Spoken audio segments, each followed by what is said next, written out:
Cambiamos de tema, vamos a hablar de la reforma laboral que empezará a analizarse en diciembre próximo en el Congreso de la Nación y la mirada que tienen, por ejemplo, los abogados laboralistas respecto a la misma. Así es, estamos con una de ellas que está analizando este tema, es la doctora Cintia Castro, que está con nosotros vía Zoom. Hola Cintia, ¿cómo le va? Buen día. Buen día. ¿Qué tal? Buenos días. En principio queríamos consultarle respecto a cuáles son los puntos que ustedes consideran inconstitucionales de las medidas que se presentan como integrantes justamente de esta reforma laboral. Bueno, en principio ampliar, por ejemplo, el periodo de prueba hasta 6 o más meses. También fraccionar la indemnización por despido, es decir, si usted queda desempleada, la posibilidad que tiene su empleador o empleadora es de fraccionarle la indemnización para pagársela en cuotas mensuales.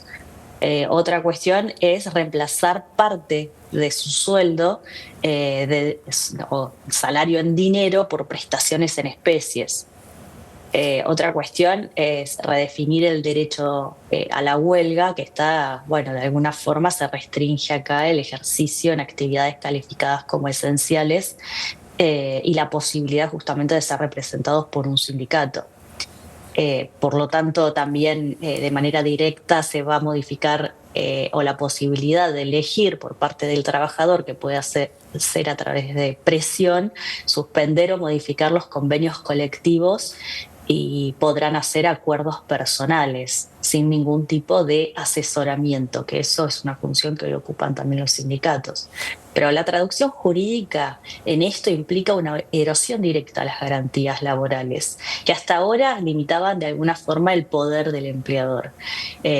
Por eso decimos que el debate no es solamente técnico, porque lo que está en juego es un modelo social que es la defensa justamente de los derechos adquiridos desde el año 1949, desde la reforma constitucional de ese año, hoy traducido como una garantía constitucional a través del artículo 14 bis de la Constitución Nacional, y también de la protección que dan los tratados y las convenciones internacionales introducidas en nuestra normativa a través del artículo 75, inciso 22. A esto tenemos que decir, la inconstitucionalidad va más allá, porque este proyecto de reforma no constituye una modernización como se quiere indicar a través del gobierno, sino una involución normativa a este bloque constitucional de derechos del trabajador. Por eso, al suprimir estas garantías, jornada limitada, por ejemplo, porque otra cuestión es que se extenderá o se podrá extender la jornada a 12 horas. Al suprimir esto, el Estado incurre en una violación directa del principio de no regresividad de los derechos y al deber de protección reforzada de los trabajadores. Si se logra sancionar esta ley, ¿qué defensa van a tener los trabajadores? ¿La justicia es el camino? Y la única defensa será la justicia y solicitar a un juez justamente que declare la inconstitucionalidad e inconvencionalidad de la norma. Porque no podemos pretender de que los derechos sean regresivos y que cambien con cada gobierno. Justamente la estabilidad constitucional es lo que le da estabilidad a los derechos de todas las personas. Esa es la gran garantía. Claro. Violar a través de una ley lo que una norma superior, como lo es la Constitución, implica una regresividad. Entonces los principios y las garantías constitucionales estarían siendo violentadas a través de lo que se intenta decir, que es dinamizar la economía, reducir la litigiosidad laboral de alguna forma a través de las indemnizaciones que se puedan pagar en cuotas y fomentar la creación de empleo. Recién Nada justifica la violación constitucional. Este punto, ¿no? El tema de la litigiosidad que también se ha presentado desde una mirada crítica respecto a la cantidad de juicios laborales que existen en la Argentina. Lejos de esto decís que se van a incrementar los mismos.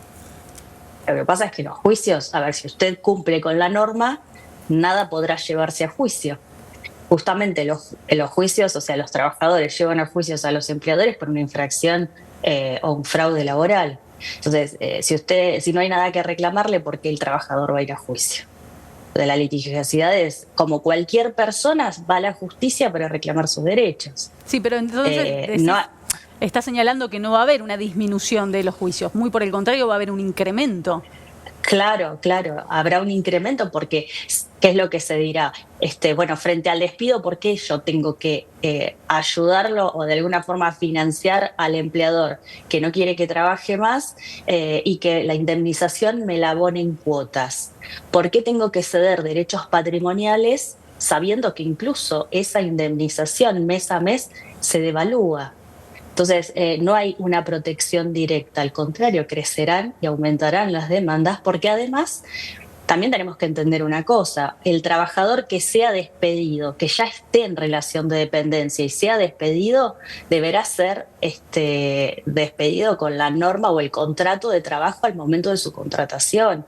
Entonces, y que quiera aplicar justamente la norma actual, esta ley que va a ser inconstitucional de entrada, así como se propone, deberá ir a juicio para que el juez diga, mire, realmente hay una inconstitucionalidad y la norma que debe aplicarse es la norma al momento de la contratación y no la vigente. Bueno, muchos se hablan de que si se sancionara esta nueva ley laboral afectaría a los trabajadores que empiezan a estar bajo esta nueva ley laboral, no a los anteriores. ¿Cómo funcionaría eso? Mire, eso es lo que se dice, pero en la práctica no sucede. Desde el paquete de ley de bases del año pasado, hoy yo tengo despidos en curso que están en juicio, justamente, y lo que estamos solicitando es la declaración de la inconstitucionalidad de esa ley de bases, que es la del año pasado, por despidos que se realizaron el año anterior, pero el trabajador tiene 2 años para reclamar. Entonces, cuando uno interpone el juicio, que hace, retrotrae al momento del despido o al momento de la contratación.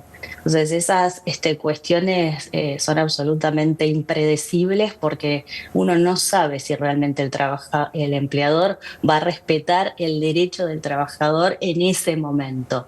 Y la flexibilización lo que hace es dejar de alguna forma los derechos a la carta y que el empleador decida si va a aceptar o no. A ver, el derecho del trabajo nació... estos derechos y estas garantías de las que hablo nació como un límite ético en principio, posteriormente jurídico, y eso no significa que se vaya a respetar. Si no se respeta con estas restricciones, menos con la liberación que se está proponiendo a través de este nuevo paquete de leyes. Claro, en toda ocasión cuando se mencionan estos puntos, en realidad lo que se establece es que en otros países también ya hay otro tipo de legislación para atender los problemas de empleabilidad. Y en ese sentido, ¿ustedes consideran que existen antecedentes de este tipo, de algunas de estas leyes, o no están así? Mire, si existiera esto, realmente existiría felicidad en todos los trabajadores a través del mundo, de que, por ejemplo, la precarización no es un reclamo, sino una aceptación generalizada.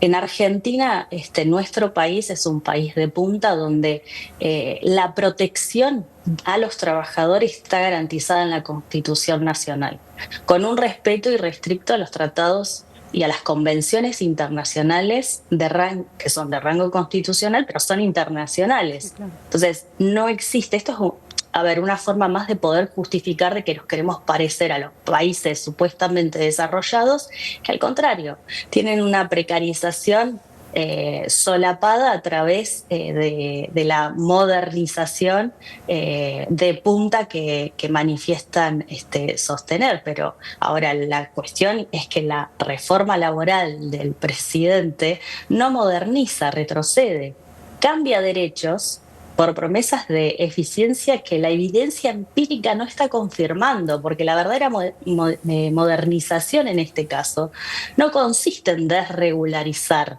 sino en adaptar las normas a los nuevos escenarios productivos, sin sacrificar la dignidad humana, que es lo que garantiza la Constitución, porque el trabajo, en su sentido más profundo, no es solo un medio de subsistencia. Es el vehículo de la identidad, de la libertad y de la justicia social de un pueblo. Por eso nosotros consideramos que este retroceso va a afectar profundamente a los trabajadores. Y si la forma de poder sostener la economía de un país es cercenando derechos, entonces las decisiones van a ser bastante cuestionables, no solamente en sede judicial, sino también en otros espacios.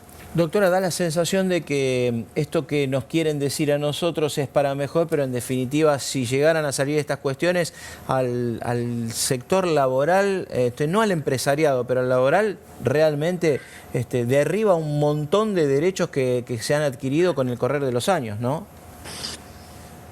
Sí, como le mencionaba al principio, desde el año 1949 nuestra Constitución Nacional protege estos derechos, ampliados después con la reforma de 1994. Entonces, acá sí hay un retroceso y también una observancia, porque el Estado de Derecho debe respetarse en principio respetando lo que indica la Constitución Nacional y de ahí hacia abajo en todas las leyes. Pero también el Estado es responsable frente a cualquier violación de los tratados y convenciones que ha suscrito. Entonces, la responsabilidad del Estado no es solamente nacional, sino también internacional. Habrá que ver hasta qué punto se toma en cuenta el respeto del Estado de Derecho con las decisiones que adopte el gobierno en su política pública en materia de trabajo.